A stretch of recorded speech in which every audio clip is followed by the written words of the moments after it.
Hey, Coach. Hope you're doing well this morning.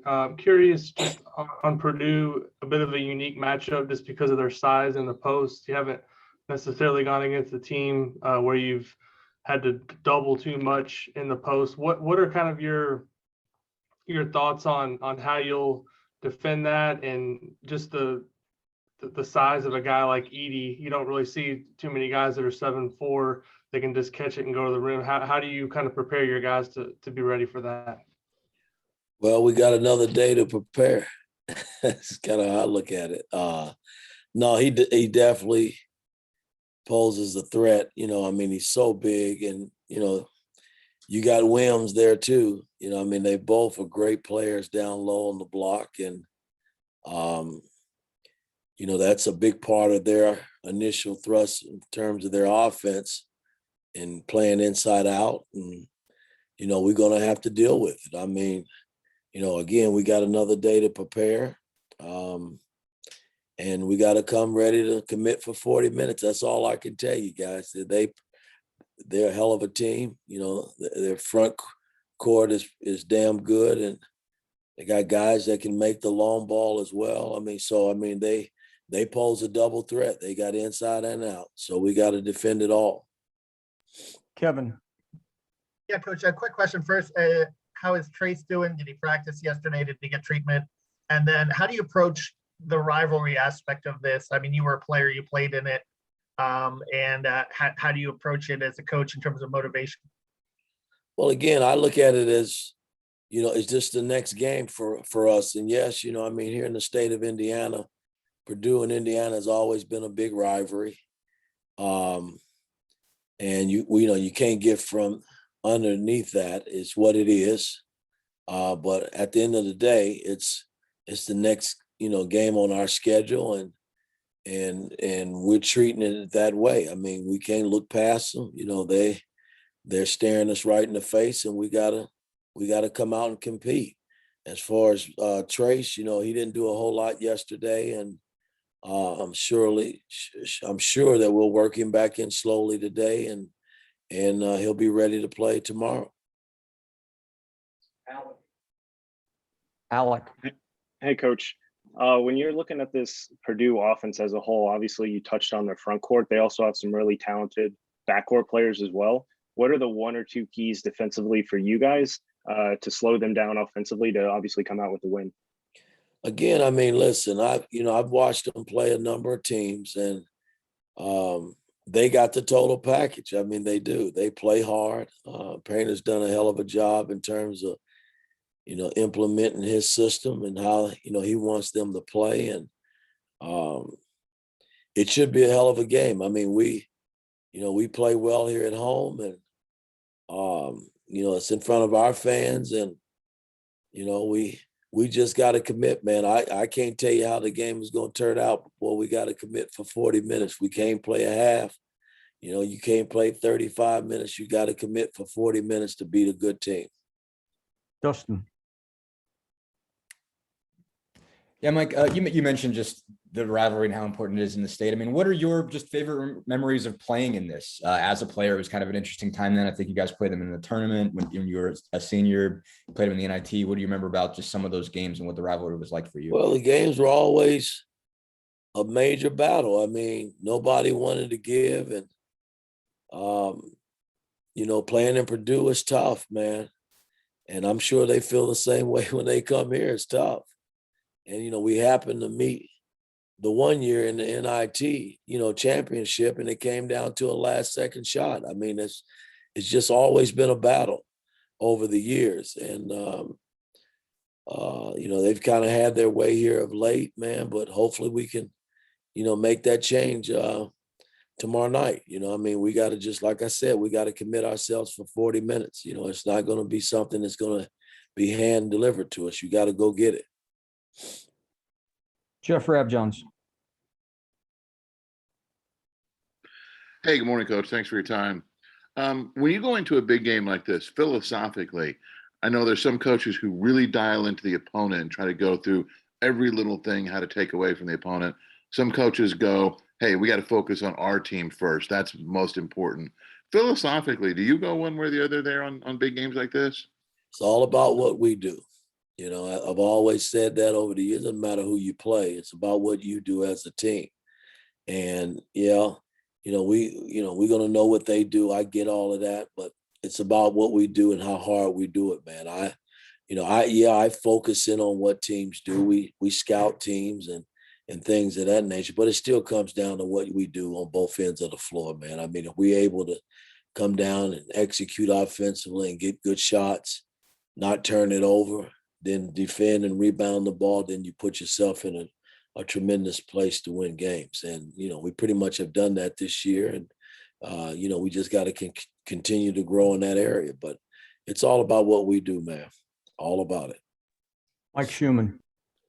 Yeah, Coach, Matt Painter said last week or so on a BTN show that he used to emulate you when you were a player and when he was a young kid.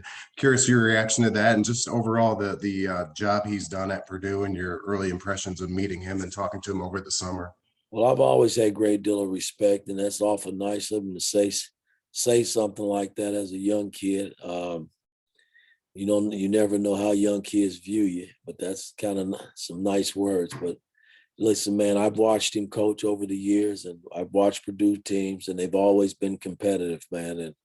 And he's built this system the right way, and I got nothing but big respect for him, man. I know that this game tomorrow means a lot to him as well, but it means a lot to us as Indiana Hoosier fans as well, too.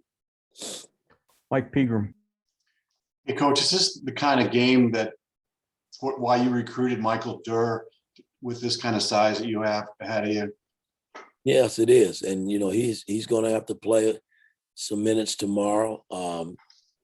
Again, because of the fact that they have a double threat in Williams and the big fella, man, we got to keep bodies on him. And yes, he will play some tomorrow, probably a little bit more than he's played here in the past. Evan Orse. Hi, Coach. Going back to Michael Durr, I know he hasn't been on the court a whole lot with Trace Jackson Davis, but is this the type of game we could see both of them together due to the size of Purdue? No, not really, because they don't really play Williams and big fella together at all, Eddie. They kind of back each other up. So, no, I won't do that. I mean, it'd be one or the other that'll be on the floor. So we just got to weigh it out, see how it presents itself and see where we go with it. Jim Coyle.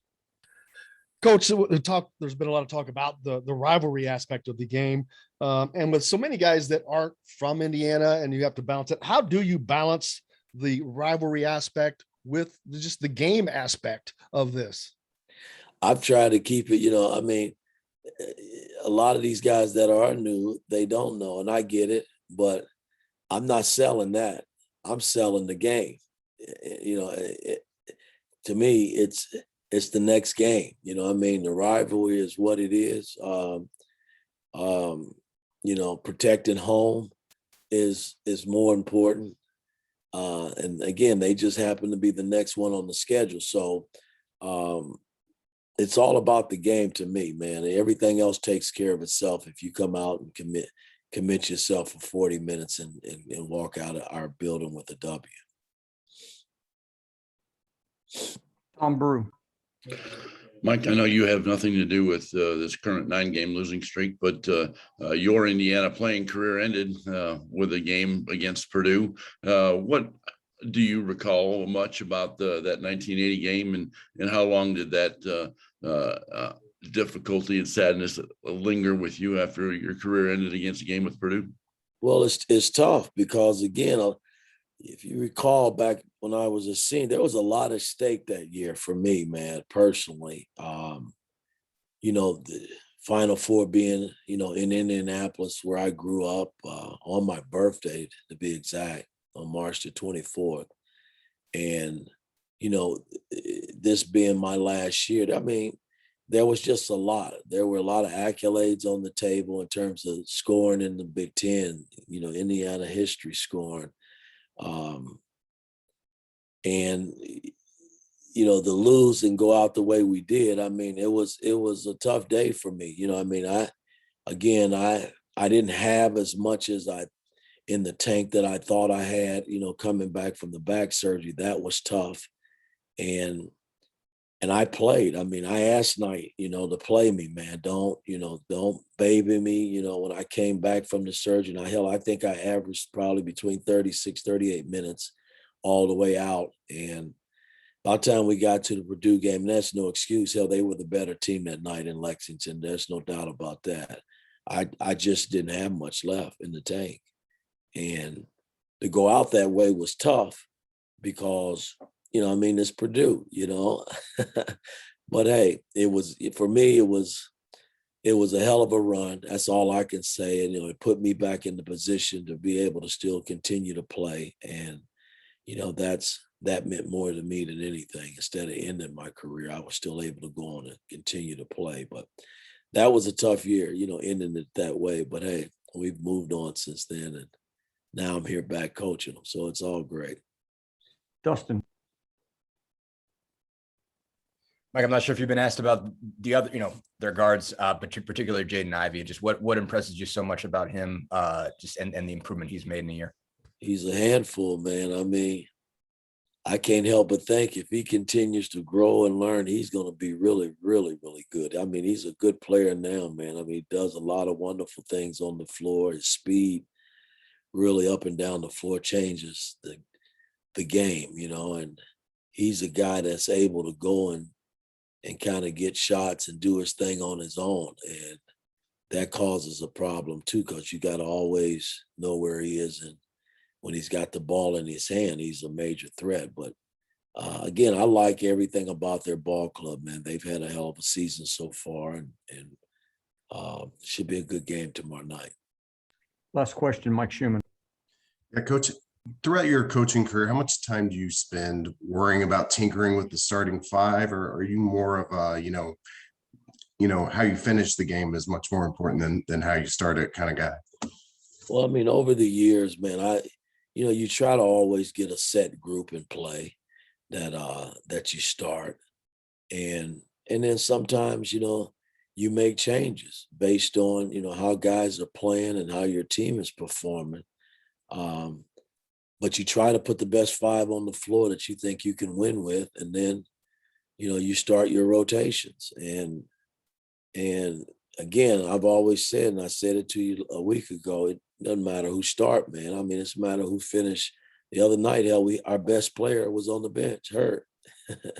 And we were still able to, pull it out and do the things that we needed to do to secure the win. And that's because guys that had to come in, their heads were in the game and they were ready to go, man. It was like that next mentality, next up, So I don't know, I try to always have a set group and play, man, and then I just build on it and go from there based on who's playing well and who's not.